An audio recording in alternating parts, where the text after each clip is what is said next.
Hello, my name is Veronica and welcome into the Learning Lab. I am back today again with the never ending card, but this time showing you how to decorate it so that everything faces up the right way and nothing's upside down in case you're one of those who wants to stamp your own paper. Come on in and we'll get started. I am just using some regular school art paper, some I had left over from a project that I did with my students, and we didn't need tools to make our never ending card. First thing you want to do is fold this in half. And you're going to use the back of your thumbnail, the best burnisher you ever wanted. And the beauty of this is it doesn't matter what size card you start with, as long as they're the same size. Because we're just going to fold it in half, and then we're going to take the other half and fold it back to the halfway mark. That makes it an equal measurement of half no matter what it is. And there we are. Now this one is going to be my vertical fold, so I'm going to go ahead and mark that with 2 V's on there for me. Now we want to fold the other one. Exact same way. Folding it in half. Then halfway between here and here is half. So if I go back to that center line, I'm going to automatically get half, whether my paper is 9 inches or 11 inches. Doesn't matter. And because this one's going to be my horizontal, I'm going to go ahead and mark that with an H on either side for my horizontal piece. So let's go back and start stamping on our vertical piece. And I'm going to start out by stamping the Be Mine. And this is just a little Studio G stamp that was put out by Hampton Art. And I'm going to stamp that using my VersaFine ink. If you're being particular about this, you might want to use clear stamps or a stamp positioner. It's just not that serious for me. So I'm just going to go in with my bees and put them on.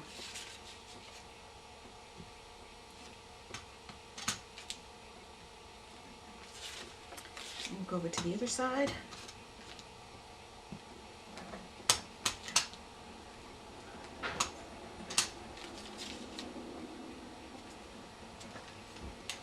Now I want to go into the center of this with a cute little acrylic Valentine one that I picked up at Joann's when they used to have these in there all of the time in their little dollar bin. Loved, loved, loved these. They don't carry them anymore. I'm not sure if anyone does, but while they did, I went ahead and stocked up. I want to come in and make my love red. And I know I need a smaller pad, so I'm going to try to come in here and be careful. But this is Colorbox Cranberry ink. Love the color, and this is going to get stamped just right here on the inside. Beautiful. Now for the back side. We're going to turn this over. Now here's what you have to realize that once you cut it, because you're going to cut it here. So whatever you stamp here in the middle is going to be on the outside when you fold. And whatever you stamp on the outside, it's going to be on the inside when you fold. So we're going to cheat a little bit.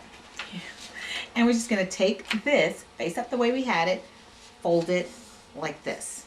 And now here's where I'm going to take some of my microboard tape that I always love to have hanging around.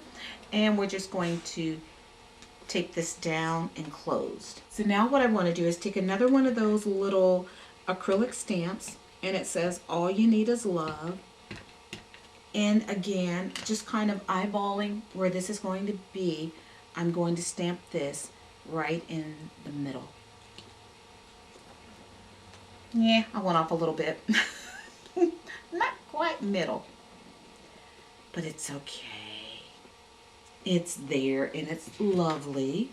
Let's remove this, and I can flip it over because now I want to stamp on these 2 panels. And to do that, I am going to stamp with this beautiful stamp from, again, Inkadinkado. One of my favorite companies. I really do love them and everything that they come up with. They're great. They're great.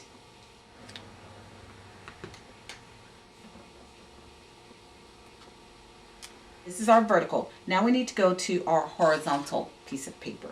Starting out, I have this wonderful stamp again from Inkadinkado. Absolutely love it. I think it was part of my AC Moore dollar haul that I got that time. And the ink that I want to use for this one is Colorbox, and the name of it is Mudslide. I mean, really, how can you go wrong with a name like Mudslide? This is going right in the center of the paper, or as close to center as you can get. Again, pull out your stamp positioner if you're uptight about that kind of thing. I am not. We've got this. Glue is here, here, here, and there, which means it leaves all these other places available for stamping. And I have this little stamp, and I'm gonna have to turn this to me so I can see what I'm doing. It says this way to chocolate. And now I want to put 2 little hearts on here. And the thing about the hearts is when they come out, in order for them to be the right way, this needs to be stamped upside down. So I'm going to turn that to me. Or you can make sure your love is upside down on your stamp when you stamp it. But it does need to be upside down.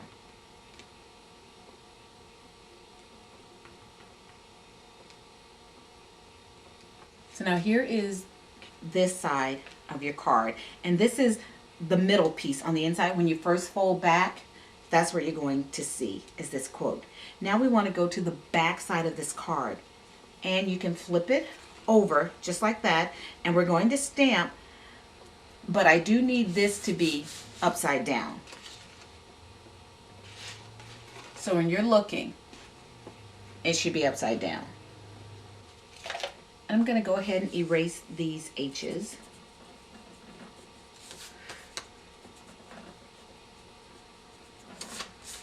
Because this entire back will be seen. So it does matter what you stamp.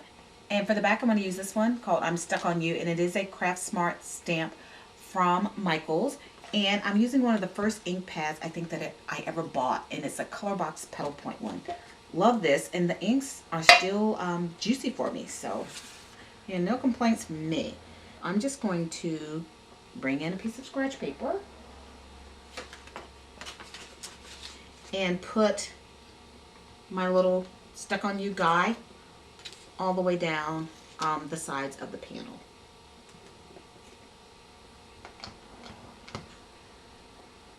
All right, let's come over to the other side.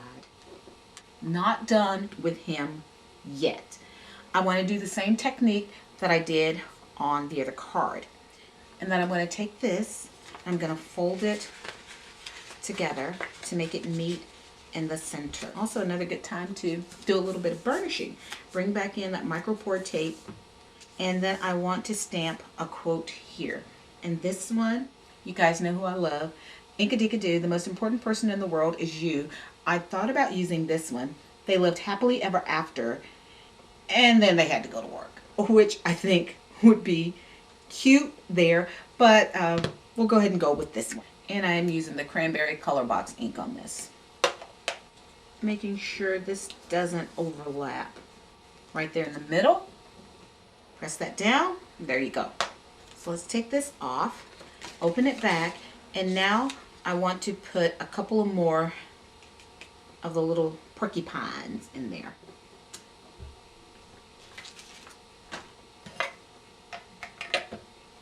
And now we are all done. So let me bring back in my first one,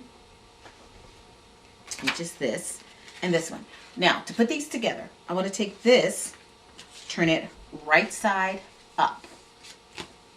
Then I want to take this one, this is my front, and he's going to go on top of that one, right side up. I'm just going to put my ATG. If you are making these to give, I'm going to suggest you use some of the really heavy duty red line or strip tape to go on here, because you don't want your card to fall apart. So I'm just going to put down a few layers of this. And before we glue it together, I'm going to erase this. If you want to color any of these in, knock yourself out. It's the piece we just put our tape on. Now I want to take this, because I want this one to be my front, and I'm going to line it up with my tape. Now this one I know is my vertical fold using some long blade scissors. That's the word, blade. I want to open these as wide as I can to go in here, and remember to keep that open because you don't want to cut through it. Then I'm going to start and go all the way down. Don't snap your scissors closed at the end. Just fall short of that snip mark. Turn it. Again, keep it open. I tell my students this all day, but it's a numbers thing. At least 2 people don't, and they cut it right through. From the other side, and it should cut in half right about in there. Starting to look cute already. Okay, let's turn it over, and we need to get our fingers in between this horizontal fold that we made, and let's cut. Same thing, keeping this open, scissors wide open. Stop shy of clipping them together, and repeat.